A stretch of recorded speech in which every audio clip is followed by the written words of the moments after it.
প্রশ্ন বলছেন, আসসালামু আলাইকুম ওয়া আলাইকুম সালাতুল্লাহ, শুনেছি এক উজুতে সাধারণ অবস্থা একদিন এক রাত এবং মুসাফিরের জন্য 3 দিন 3 রাত। এখানে বলতে হয় যে মকিমের জন্য এক উজুতে সাধারণ অবস্থায়, মানে মকিম অবস্থায় একদিন এক রাত, মুসাফিরের জন্য 3 দিন 3 রাত মোজা মাসা চলবে। এখন প্রশ্ন হচ্ছে, উল্লেখিত সময়ের মধ্যে যদি জুতা মোজা না খুলে হাই কমোডে প্রসাব পায়খানা করা সম্ভব হয়, তাহলে কি মোজার মাসা করে উজু চলবে? কোনো অসুবিধা নেই। আপনি আপনি হাই কমোডে করেন আর সাধারণ আপনি আপনি বাথরুমে আপনি পেশাব পায়খানা করেন, পেশাব পায়খানা করলে তাতে মোজার মাসা নষ্ট হয় না। জি হ্যাঁ, উজু নষ্ট হয়, আপনি উজু করবেন, মোজার মাসা করবেন। একমাত্র গোসল ফরজ হল ইল্লামিন জানাবা, হাদিস রয়েছে যে এর মধ্যে যদি গোসল ফরজ হয়ে যায় সহবাসের মাধ্যমে অথবা স্বপ্নদোষের মাধ্যমে, তখন আপনাকে মোজা খুলে ফেলতে হবে আর তারপরে গোসল করতে হবে। আল্লাহু আলাম।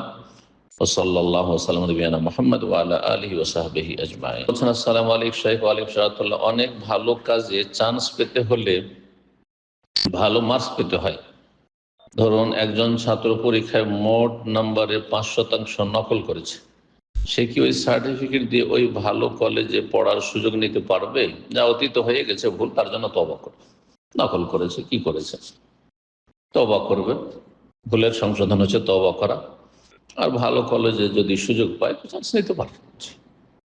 যদি কারো পুরোপুরি কোনো সার্টিফিকেট জালিয়াতি না হয় এবং সেই সার্টিফিকেট যে জাল সার্টিফিকেটের উপর তার চাকরি বা আয় উপার্জন নির্ভরশীল না হয়, তার অন্য কোনো যোগ্যতার ওপর হয়, তাহলে সে গুনাহগার জাল সার্টিফিকেট করার জন্য। কিন্তু তার রুজি হালাল, কারণ তার রুজি তার এই জাল সার্টিফিকেট নির্ভরশীল নয়, বা তার লেখাপড়া পুরোপুরি এই জালিয়াতের নির্ভরশীল নয়। 5% নকল করেছে, আংশিক তার কিছু অন্যায় কাজ, গুনার কাজ আছে, তওবা করবে, আল্লাহ মাফ করবে।